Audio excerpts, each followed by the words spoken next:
takhle to funguje na všech závodech. Tak uvidíme, co nám Michal tady předvede.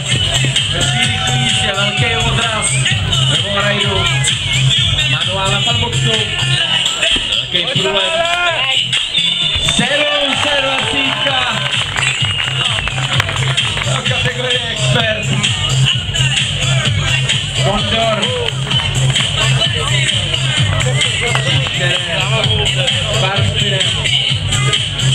Já myslím, že zatím nejlepší je tam v kategorii expert. Wow. Takže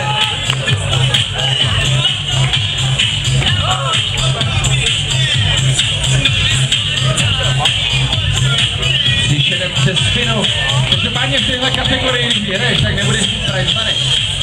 Ty ve špatné kategorii, kamaráde, i když v druhé kategorii tenhle ta laťka bude vysoko.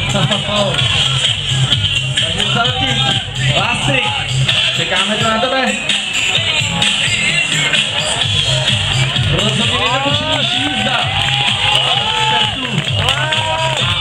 Vydechni si. Vidíme, že jsi srdcař.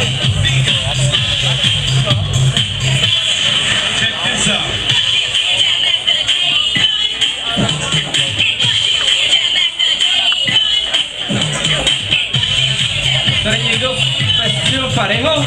Je tady Fari už? Viděl ho někdo někde?